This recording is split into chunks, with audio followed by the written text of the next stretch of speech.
Cristo debe ser glorificado en todo. No podemos tener una mejor aseveración que esta. Él es glorificado. Vida, muerte, en prisión, en libertad, en hambre, en escasez, en persecución, en todo Cristo es glorificado. Él tiene la preeminencia en todo. Yo creo que las palabras del himno de Will Thompson describen magistral y bellamente esto que acabo de decir. Les voy a leer una porción del himno de Will Thompson que dice: Jesús es todo para mí bajo el cielo.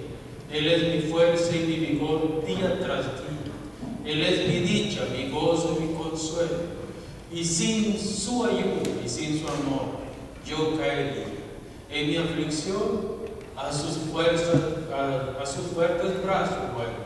Él es mi amigo, que me colma de alegría. Solo en Él encontrar refugio puedo. Solo en Él haya solaz el alma mía.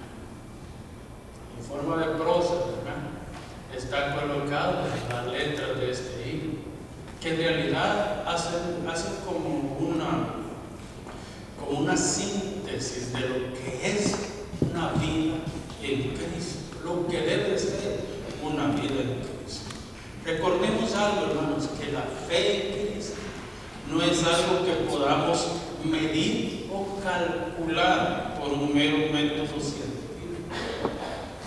Es vida y centralidad en lo que Él ha hecho por nosotros. De hecho, la fe es vida, certeza, convicción de que Él es nuestro Señor, como Él obra en nosotros. Ahora, quien se ha entregado a Cristo sin reservas, sin dejar nada para sí, puede decir: porque para mí el vivir es Cristo y el morir es ganancia. Ninguna persona que no tiene a Cristo como el centro de su vida puede decir estas palabras, especialmente en los últimos momentos en esta tierra. Hermanos, esta es la fe. Esta es la fe y la redención. Pero más que redención, es rendición. Es rendirnos completamente al señorío de Cristo en nosotros. Si nosotros estamos dispuestos a rendirnos completamente al señorío de Cristo, pues podemos pronunciar estas palabras del apóstol Pablo. Yo quiero que pensemos en dos cosas hoy. Lo primero es lo que implica vivir en Cristo. Implica vivir en Cristo. Y lo segundo es lo que significa morir en Cristo. Fíjense bien, lo que implica vivir en Cristo y lo que significa morir en Cristo, lo que en realidad quiere decir. El verso 21 es una continuación del verso 20. Si ustedes han venido en la serie de sermones, se dan cuenta de que el verso 21 continúa, el verso 20 continúa en el verso 21, y los versos 22, 23 y 24 son la respuesta al verso 21. Entonces tenemos aquí en estos 4 versículos, tenemos lo que Pablo está desarrollando, su pensamiento acerca de lo que implica vivir en Cristo, por qué vivimos en Cristo y cuáles son las razones que nos mueven a vivir para Él. Recuérdense que Pablo dice en el verso 20: Cristo será glorificado en mi cuerpo, ¿en qué? ¿En vida o en muerte? Pero Cristo será glorificado en mi cuerpo, ya sea que quede vivo o que muera. Al final lo importante es que Cristo será glorificado. La gloria de Pablo son las cadenas que lleva y que le han moldeado a tal punto que tiene paciencia iglesia esperando el fruto de su trabajo. Ahora, el fruto del trabajo de Pablo está cuando se presente delante de Cristo. Y los filipenses, como los efesios, así también el mismo Filimón y Onésimo, y todos los que han sido, los que han venido al conocimiento de Cristo por la predicación del apóstol, han venido a ser el testimonio vivo de lo que él representa del evangelio que él ha predicado. Por eso es que él dice: Cristo será glorificado en mi cuerpo por vida o por muerte. Él será glorificado. Hermanos amados, fíjense bien lo que Pablo está diciendo. Pablo dice que en Cristo todo aquello que nosotros vivimos, todo aquello que nosotros somos y todo aquello que nosotros llevamos a cabo tiene un solo fin: la gloria de Dios. Es la gloria de Dios. No es lo famoso que llegamos a ser, no es lo elocuente que nosotros somos, no es porque hicimos crecer esta iglesia y plantamos aquí otra iglesia, no es porque tenemos un ministerio prolífero, sino lo que llegamos a ser en Él. Porque nuestra vida está puesta en Cristo, no en lo que nosotros somos. Por eso es que él dice: las cadenas que yo llevo, estoy hablando de 2 Timoteo capítulo 2, verso 9. Las cadenas que yo llevo son el testimonio de que he predicado el evangelio sin temor ni temblor, sino solamente confiando en que Cristo es el todo para mí. Hermanos, llegar al último peldaño de la escalera en esta vida, yo creo que será glorioso, ¿verdad? Tener la convicción que Pablo tenía. Cadenas que le atan. Y por eso le dice a los filipenses: aunque yo muera, o aunque yo quede con ustedes, lo más importante es saber lo que voy a hacer en Cristo. A diferencia del rico, ¿verdad? ¿Se recuerdan de la parábola del rico y Lázaro? Bueno, el rico muere Lázaro y dice que es llevado por los ángeles al seno de Abraham. Ni tenía quien sepultar al pobre Lázaro, entonces los ángeles lo llevaron al seno de Abraham. Pero muere el rico y en pompa y en todo es llevado al cementerio. Pero cuando abre sus ojos ¿a dónde? En el infierno. Y levanta su vista y ve que llama por todo lado, y de repente ve a Lázaro al otro lado y habla con Abraham y le dice: Padre Abraham, haz que Lázaro venga a este lado y que moje en agua su dedo y lo ponga en mi lengua, porque estoy atormentado en esta llama. Y Abraham le dice: no, ni uno de allá ni otro de acá puede ser intercambiado. Estos son lugares muy separados por una silla.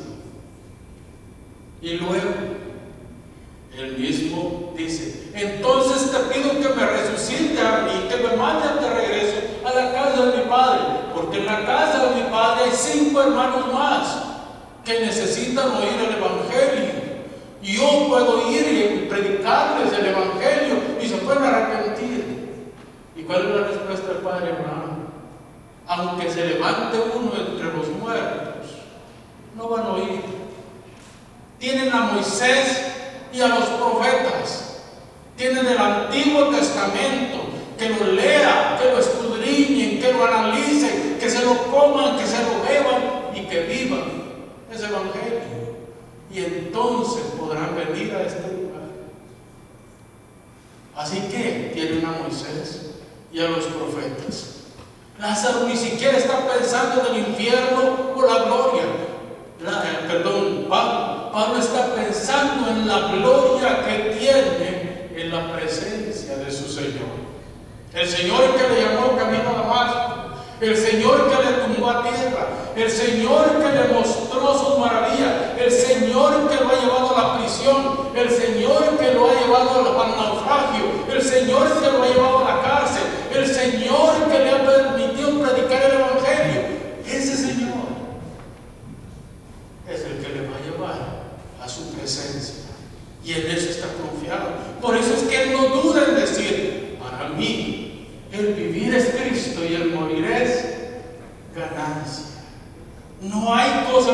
Evangelio, hermano.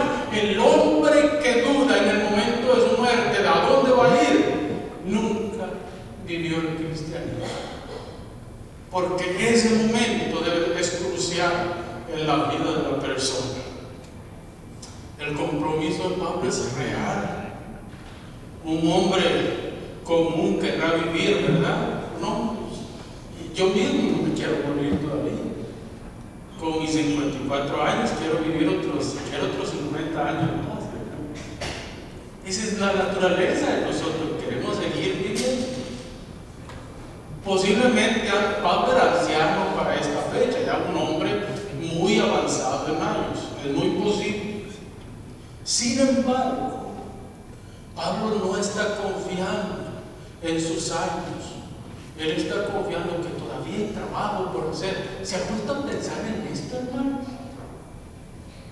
Pablo dice: es que yo quiero descansar y aquí me dedico al Señor y estar en la presencia del Señor. Y ya los filipenses que se las arreglen solos, ya. Yo ya hice mucho por el Evangelio. ¿Han escuchado personas de ustedes decir esas cosas? Que venga otro joven, yo ya hice demasiado por el Evangelio. Ay, hermanos, no hemos hecho nada. No hemos hecho nada todavía. Nos falta mucho para hacer todavía. El Pablo, imagínense, plantó iglesias por toda la cuenca del Mediterráneo, desde Antioquía de Pisidia hasta Roma. Había tenido la oportunidad de estar en Asia, había tenido la oportunidad de estar en Europa, había tenido la oportunidad de estar en Medio Oriente, había tenido la oportunidad de predicar el Evangelio a gente intelectual y gente sencilla, había tenido la oportunidad de hablarle de Cristo a un montón de gente. ¿Y no, acaso no sería bueno ya descansar? Él no está pensando en descansar. Pablo no está pensando en descansar. De hecho, Pablo está preso, y cualquiera de nosotros preso, ¿qué estaría haciendo? Llorando y lamentando. ¡Ay, qué infortunado! ¿Cómo vino a caer preso? Dios, ¿acaso no he sido el apóstol? ¿Acaso no he sido el más grande de todos los apóstoles y me tienen en esta prisión? No, es en esa prisión donde Pablo encuentra a un fugitivo y ladrón llamado Onésimo y le habla el Evangelio. Y después le escribe la carta a Filemón y le dice: ve a tu amo, llévale esta carta y dile que te reciba con los brazos abiertos, porque él le debe más a mí de lo que tú le debes a él. Y se lo escribe en la carta: recíbelo como a tu hermano. ¿Por qué? Porque tú me debes más a mí de lo que él te debe a ti. El apóstol Pablo, que está anciano, posiblemente hay una tradición católica que dice que a Pablo terminó sus últimos días ciego. Posiblemente ya tenía problemas de visión para caminar y todo. Pero Pablo todavía les dice a los filipenses: ojalá yo pueda quedarme con ustedes, porque todavía tengo que enseñarles a ser maduros en la fe. Todavía tengo que enseñarles.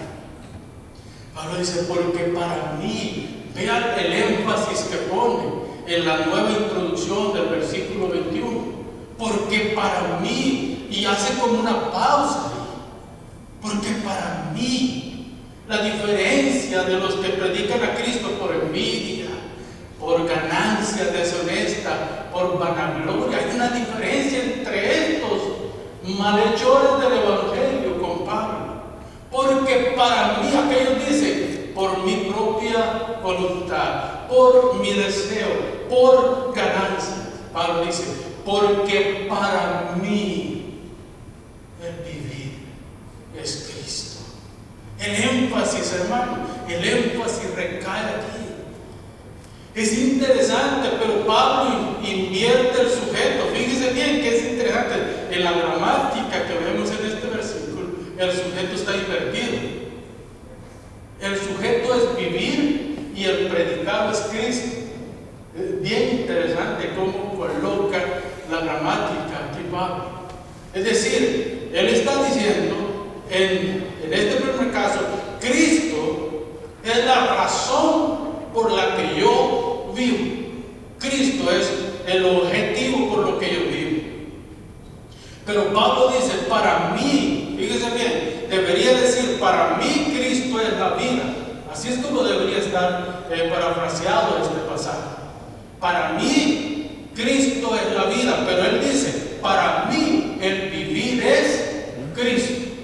El vivir es Cristo. Está invirtiendo el predicado en este sentido. Como le decía, es Cristo, no es el sujeto. El sujeto es vivir, porque él sabe que cuando él vive para Cristo, todo lo demás va cayendo en su lugar, despacio y seguro. Diferente, y este es el único lugar donde Pablo invierte el sujeto con el predicado. En Gálatas 2:20, Pablo está usando la forma correcta gramatical, y él dice, con Cristo, el sujeto, con Cristo estoy juntamente crucificado, y ya no vivo yo, mas Cristo vive en mí. Gálatas 2:20, ¿verdad? Entonces él está utilizando la línea correcta de la gramática. Hermanos, y lo que a mí me encanta es que la palabra griega que Pablo utiliza en Gálatas 2:20 es la palabra doulos, que significa un esclavo. El significado de esta palabra es esclavo literalmente, pero en este caso un esclavo que voluntariamente se ha hecho esclavo por amor a lo que es el sujeto, en este caso por amor a Cristo. Así que él puede decir con solvencia, el vivir es Cristo. Filipenses capítulo 1 verso 21 puede ser dividido de dos formas: lo que es vivir y lo que es morir. De la teología de Pablo, hermanos, vivir para Cristo implica rendición total. Yo rindo a Cristo todas las áreas de mi vida, las deposito en Él, porque el Evangelio ha cobrado vida en mí, y ya no solamente soy yo, es la vida de Cristo en mí, llevándome a ser lo que soy. ¿Verdad que hay una gran diferencia con el Evangelio de la prosperidad, por ejemplo? El Evangelio de la prosperidad, el sujeto siempre va a ser el dinero, las posesiones, lo que yo hago, y todo el mundo sirve a la persona. Sin embargo, en el Evangelio de Pablo, el sujeto es Cristo y él solamente es un instrumento en las manos de Dios. Así que hay tres cosas en el Evangelio de Pablo que son importantes que rescatemos. Primero, es rendición total al señorío de Cristo. Rendición total.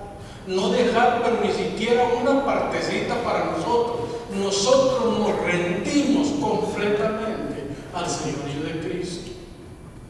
Todo el aparato doctrinal de Pablo, tiene un solo objetivo: la gloria de Dios a través de Cristo. La gloria de Dios a través de Cristo. Hermano, es que ese es lo único que nosotros hemos llamado a hacer. Es por la fe en Cristo que nosotros somos lo que somos. Es por la fe en Cristo que soportamos lo que soportamos. Es por la fe en Cristo que tenemos herencia eterna con los santos en gloria. Es por ello. Ahora, dos, hay una contradicción. El impío vive para sí mismo, ¿verdad? El impío no vive para nadie más que para sí. El impío no puede amar a su esposa. ¿Sabe por qué no puede amarlo? Porque no tiene el amor de Dios. Y ama por conveniencia, ama por ideas, ama dejando algo para sí.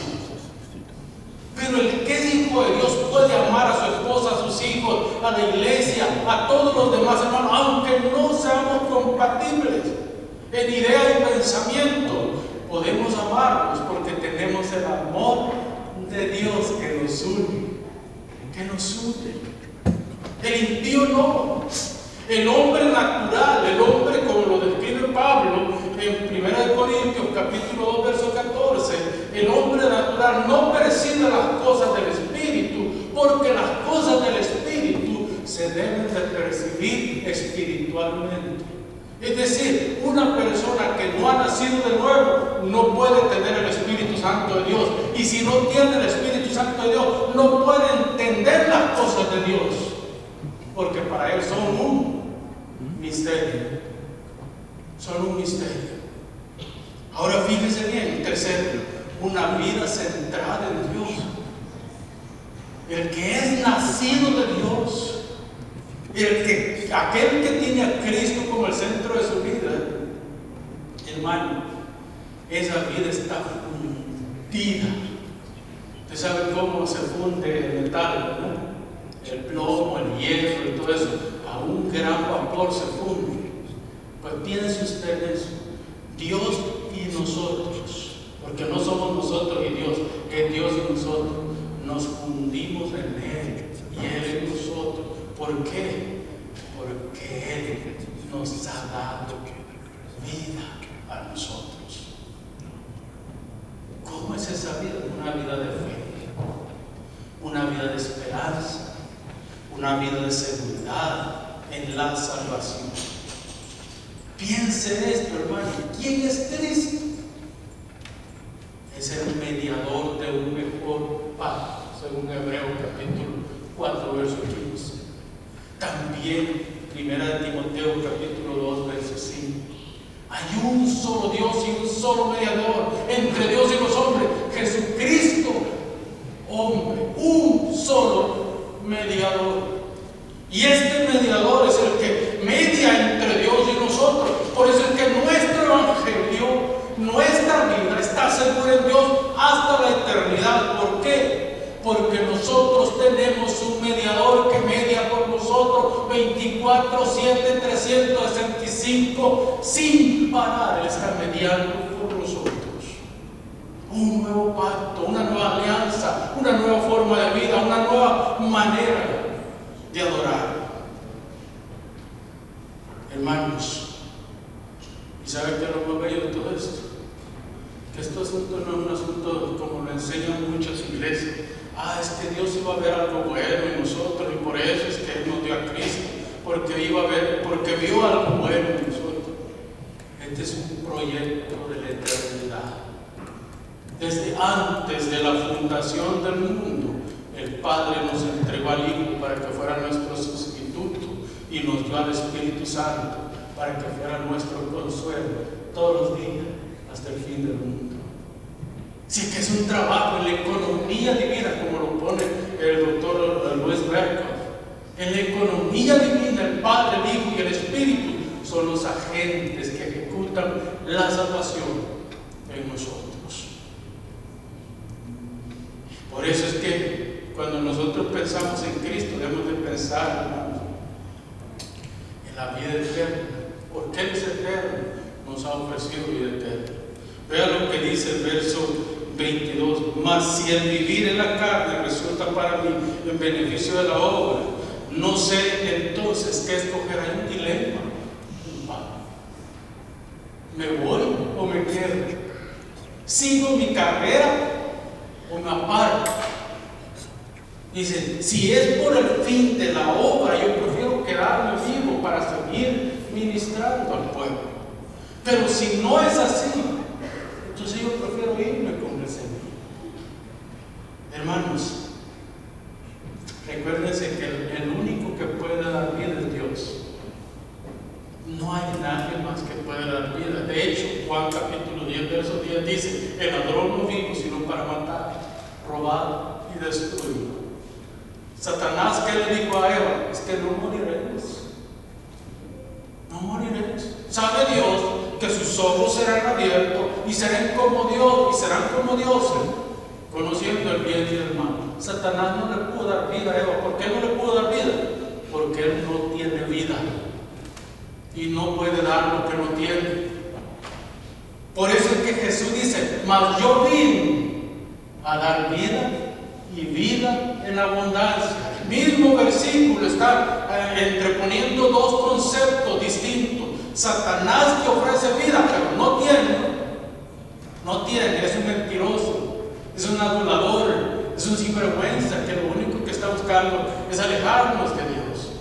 Pero Cristo, que sí puede dar vida porque Él es eternamente eterno y la vida está en Él. De hecho, la vida entraba en las personas, la palabra era enviada y era creada las cosas. La vida está en Dios, no hay nada más, está en Dios. Por eso Pablo dice en el verso 21 nuevamente: el morir es ganancia para mí. ¿Por qué es ganancia para Pablo el morir? Porque tiene la oportunidad de estar en la presencia de Cristo. Por eso es ganancia. Les quiero hacer una pregunta: ¿qué hay de bueno en este mundo? ¿Qué de bueno encontramos en este mundo? Si nosotros vemos guerra, hambre, enfermedades que, hermanos, uno ya ni sabe, ya ni los médicos saben qué está pasando con las enfermedades. Entonces este mundo está cargado de infortunio, con la diferencia de que el cielo está cargado de vida. El cielo está cargado de esperanza, de dicha. Entonces si nosotros pesamos esta vida con la eternidad, ¿verdad que yo quisiera mejor estar con el Señor hoy, si fuera posible? Estar con Él de una vez. Hermano, ahora fíjense la razón que Pablo da para estar en esto, está en el verso 23. Ve el verso 23. Porque de ambas cosas estoy puesto en estrecho, teniendo deseo de partir y estar con Cristo. Hay un dilema, ¿verdad? Está luchando internamente, pudiera decir un buen psicólogo. Internamente hay una lucha, ¿verdad? En paz. Pero lo que viene después en el versículo es la clave. Vea lo que dice. Lo cual es muchísimo. Dice: porque de ambas cosas estoy puesto en estrecho, teniendo deseo de partir y estar con Cristo, lo cual es muchísimo mejor. Sopesando lo que esta vida le ofrece con lo que ofrece la eternidad, es mucho mejor estar con Cristo que estar en este mundo. Mucho mejor. Y el apóstol Pablo, yo me imagino al apóstol Pablo pensando en el asesinato de Esteban. Piensen en el asesinato de Esteban. Pablo es un joven, tenía más o menos entre 20, pero no más de 25 años para esa fecha. Él está escuchando, está viendo, pero también está escuchando el testimonio y el gran sermón que se echó ese niño, Esteban. Y en el verso 55, la Biblia Dios habla hoy. A diferencia de la Reina Valera no dice qué está haciendo Cristo. La Reina Valera solamente dice que Cristo está a la derecha del Padre. Pero la Dios habla hoy dice que Cristo está parado al lado del Padre. Está de pie, de hecho. Eso dice, está de pie al lado del Padre. Si nosotros hacemos un análisis de esto, cuando Cristo está sentado como juez supremo, dictando sentencia contra el ser humano. Cristo está como Señor cuando está sentado, o como intercesor, o como mediador. Él está intercediendo por nosotros cuando está sentado. Pero en esta ocasión Esteban ve a Cristo de pie al lado del Padre. ¿Qué significa esto? ¿Por qué le da rumbo? Le da un rumbo diferente Esteban a la visión que está viendo. Oh Dios, el Espíritu Santo que está llevando a Esteban a ver esta gloria. Porque es una visión. Ve los cielos abiertos y él grita y dice: veo los cielos abiertos y al Hijo de Dios de pie al lado del Padre. Él está a punto de dejar este mundo. Esteban está a punto de dar su último aliento de vida. Y Cristo está como él diciendo: ven, buen siervo y fiel. En lo poco me fuiste fuiste fiel, sobre mucho te pondré. Entra en el gozo de tu Señor. ¿Se dan cuenta de escena, hermano? Esta es una escena gloriosa. Esta es una escena que yo quisiera verla en el día de Jesucristo. Honestamente, yo quisiera verla en el día que Jesucristo me llame a su presencia. Yo quisiera ver al Señor de pie, como dándome la mano, como saliendo al encuentro y diciendo: ven, hijo, no hiciste mucho en el mundo, ¿sí? Pero entra en el gozo de tu Señor. Eso es lo que Esteban está viendo en ese momento.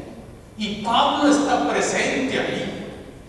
Pablo está presente en ese momento y Pablo se está recordando, porque para mí el vivir es Cristo y el morir es ganancia. Porque él está teniendo memoria de que Esteban se fue al cielo proclamando el señorío de Cristo sobre su vida. Hermanos, hay una convicción increíble en Pablo. Y cierto, en el verso 24 él dice: pero el quedar en la carne es más necesario. ¿Por qué? Por causa de ustedes, mis amados filipenses. Por causa de ustedes me es necesario quedarme un poco de tiempo. Ya nosotros sabemos por una tradición católica que unos 2 o 3 años más tarde Pablo fue ejecutado por Nerón. Pero Pablo dice: por causa de ustedes yo prefiero quedarme un poco de tiempo más, porque todavía no han sido consolidados en Cristo ustedes. Su fe todavía necesita madurar, su fe todavía necesita crecer, su fe necesita ser moldeada un poquito todavía. Y yo quiero ser ese instrumento que Dios usa para moldear la fe de ustedes y que puedan llegar a ser el hombre, la mujer que Dios quiere que sea en él. Pablo no está deseando la muerte solo por desear, pero tampoco está deseando la vida solo por desear. Pablo está diciendo estas cosas porque él sabe que quedar en la carne es beneficioso no para él. Él no saca ningún beneficio de eso. Quienes van a ser beneficiados de eso es la iglesia. Y de hecho tenemos registro de que todavía Pablo, después de esto, escribió otras cartas. Después de que fue liberado de la cárcel, escribió otras cartas para las iglesias que hasta hoy a nosotros nos están sirviendo. No solamente fueron beneficiados los del primer siglo, ¿verdad?, sino los del siglo XXI siguen siendo beneficiados por haber quedado unos 2 y fracción años más en esta tierra, nuestro gran amado apóstol Pablo. Hermanos, a veces no dimensionamos nosotros la necesidad de seguir en este mundo por anhelo de la paz que tenemos en Dios y estar en la presencia del Señor Jesucristo. Pero debemos proclamar el Evangelio. Nosotros hemos sido llamados para eso, para proclamar el Evangelio. Ustedes han sido llamados para proclamar el Evangelio. Yo he sido llamado para proclamar el Evangelio. Y si vamos a quedar en esta tierra, sigamos haciendo para la gloria de Dios. Plantemos iglesias, hermanos. Si la iglesia de Toronto, la iglesia Nueva Vida de Toronto crece y formamos pastores de esta iglesia, ¿por qué no vamos a plantar? Hoy está lleno Windsor de hispanos. Hay muchos hispanos en London, hay muchos hispanos en Clichy, hay muchos hispanos en Berlín. ¿Por qué no vamos a plantar iglesias en estos lugares? Para que la comunidad hispana escuche el verdadero evangelio de Cristo. Porque si ustedes prenden la radio hoy o la internet, hay mucho positivismo, pero el evangelio no hay nada. el Evangelio.